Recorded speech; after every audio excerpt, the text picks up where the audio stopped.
Hey, it's Jack from Jack Gately Real Estate. Today, why and how to make a market update video as a real estate agent. So let's take the why first. There's a big difference between advertising and branding. Making a market update video is all about branding. You can go out and advertise and make a splash and get some return on investment from that. But when that's over, it's over. What we're doing with a market update is a much longer cumulative project that creates a brand for you in your marketplace. And so don't expect any of your market update videos to be viral in any way, shape, or form. In fact, you might only get like 5 or 6 views, or maybe 3 views plus your mom. I don't know, but this is not going to sweep the internet, your market update. Don't worry about that. You're not doing it for views. You're doing it for a long-term way to get an identity in your marketplace. You know, real estate agents are famous for moving from one marketing strategy to another. This is something that if you're going to commit to, you really need to commit to it for the long haul. Not a month or 2 or even 6 months or even 8 months. Much longer. This should be kind of the bread and butter of your marketing plan. Not the only thing that you're doing, but something that you do very, very consistently. I think once you kind of get the hang of it, by the way, it will not be a lot of workload for you. And I think that a lot of you will be able to bang out a market update video, including from start to finish, completely done, probably in less than an hour, including the editing and the posting to YouTube and everything. And Facebook, don't forget to post it to Facebook. So it's a longer term project where you hopefully that mindset that people know you for one thing sinks in gradually over time. Second, why would you do a market update? Because a lot of people are still going to find out about you from the old-fashioned methods, like they're going to learn about you from their friend or at the bus stop or at the ball game or at the diner. And then they're going to go back to their home or back to their business, and then they're going to look you up. And when they look you up, they're going to say, what do you have on the internet? What's your website like? What's your YouTube channel like? What's your Facebook like? They're going to want to know, are you legit? And those are the views that really count. It doesn't have to be 100,000 view, $1 million view video. You just have to have the right person watching your video. And the right person watching your video is a potential client checking out whether you actually are going to bring the goods and the knowledge to their transaction. So when they find out about you and then they look you up on the internet, are you on the internet or are you not? So that's called social proof. Third reason, by doing these market updates, you're going to force yourself to learn about the market, and you're going to be a much more knowledgeable real estate agent. In fact, over time, as you're doing these updates, and I would strongly recommend that you do like one a week at the very most, and then in some markets one a month, but I think one a week would be better. You do a quick one a week, and then you're really very, very knowledgeable about your market. And that knowledge is going to add upon itself. It's going to build upon itself during your entire time as a real estate agent. You might also begin to notice particular trends that those agents out there that are not doing market updates, they didn't notice. And now you notice, and that would provide for content for additional other videos that are not just market update videos. I don't want you to really focus that much on the how, other than 3 really basics. The lighting, it's got to be good lighting. The quiet space that you do this in, and the fact that you have a steady camera. So the classic real estate agent location to do this, believe it or not, is your car. Because your car, you're outside, you usually have pretty good lighting. And inside your car, fairly quiet. And with a rubber band, you can attach your phone, which is the device I suggest you use to make these market videos with, especially in the beginning. You can attach your phone to the rearview mirror, voila, tripod. Or you could do it elsewhere if you want, but the most important component of this is not the video, it's actually the audio.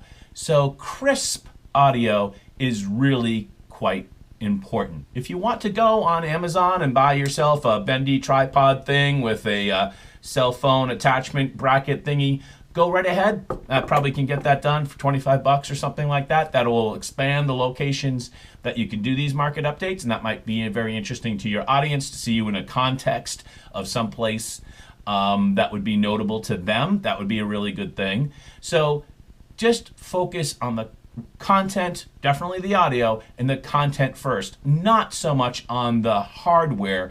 That can wait till later. Use your cell phone. If you have a cell phone anytime in the last 5 years, the camera in there is going to be more than sufficient. Oh, and by the way, highly likely the software on your cell phone, the app, in order to edit your video, either cut off the beginning, cut off the end, or maybe even dice it up in the middle, is probably going to be more than enough. I use a software called WeVideo. You can use that if you want. There's a lot of others out there.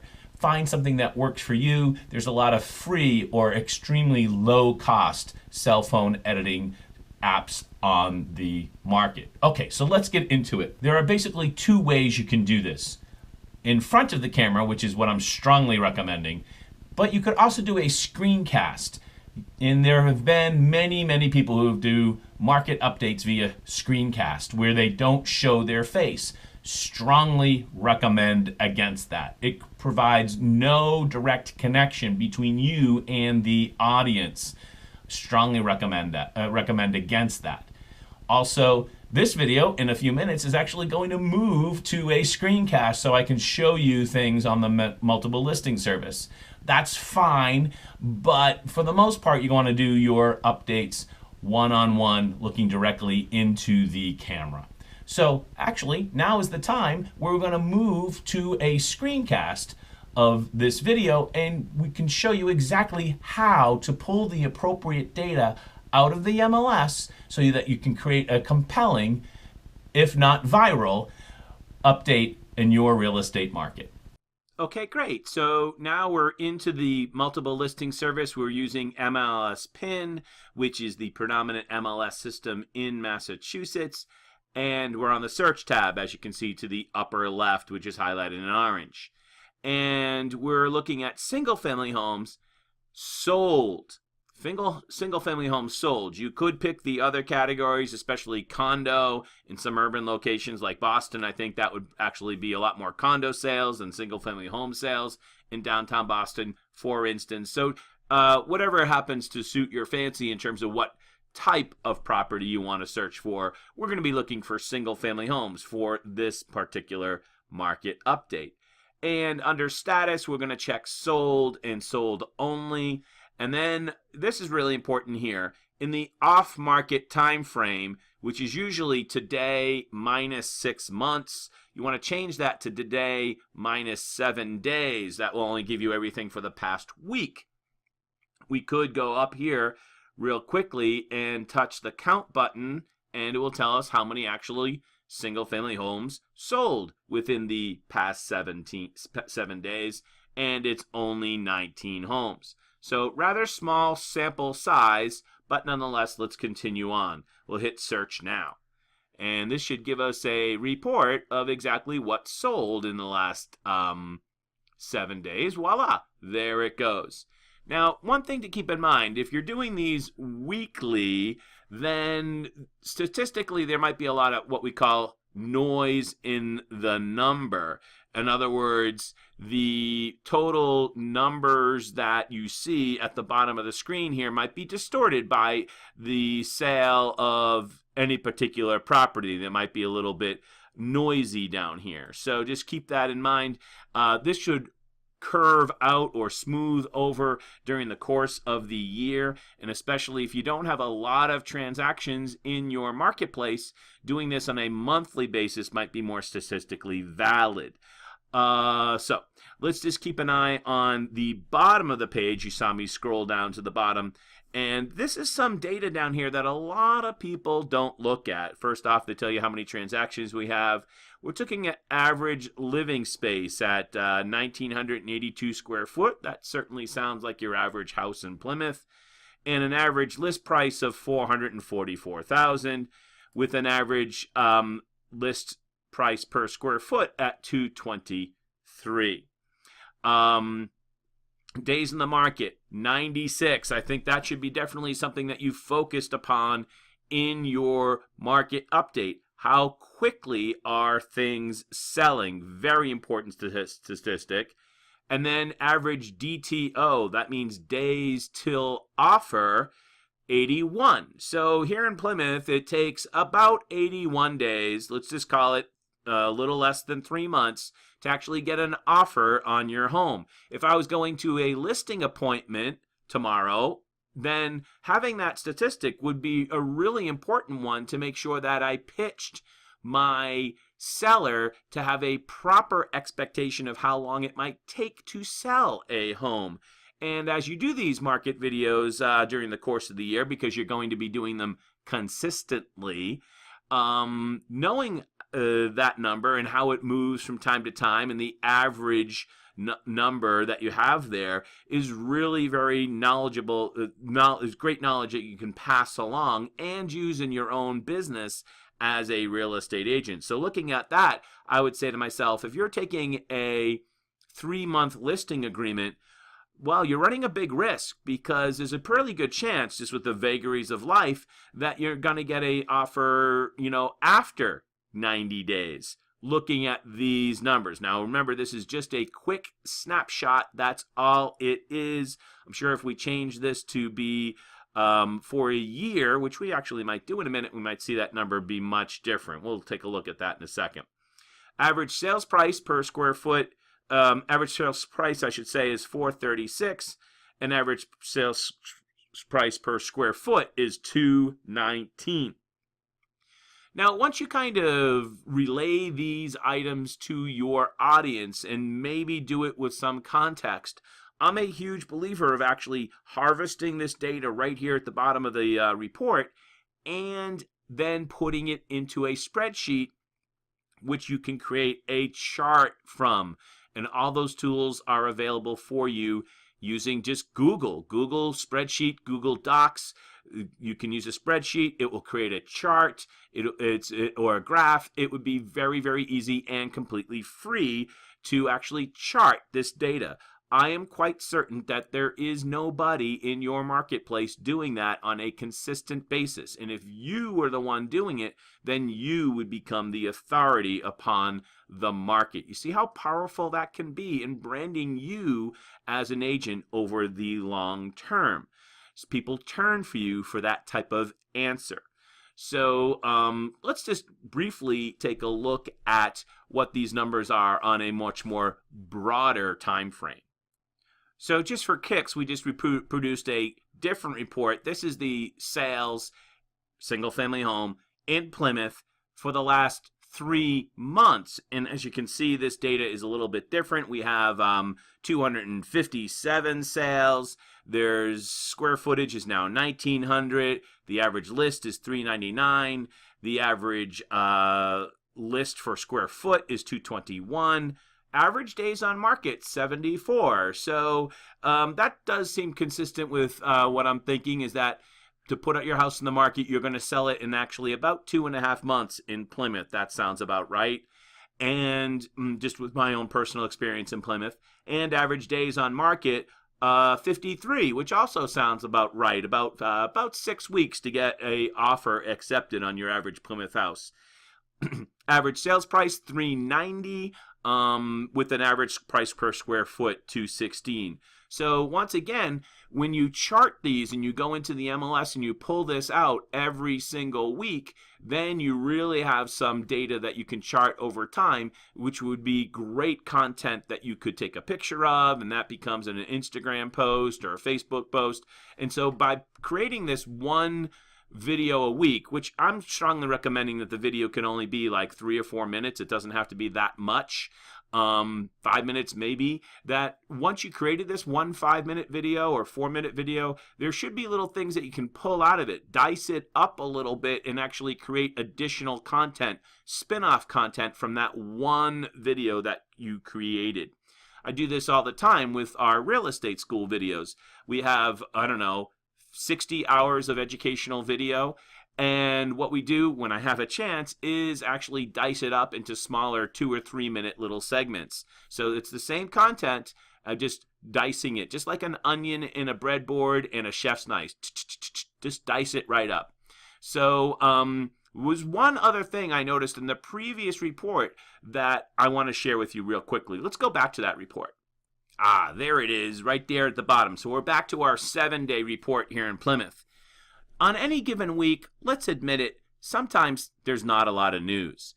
If it was me, I'd strongly look at 2 things to create a little bit of buzz for your weekly market report.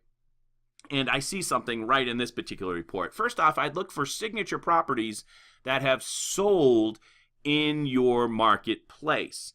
If there's nothing that was really a signature property that sold, go back and check to see if you can change the status to new.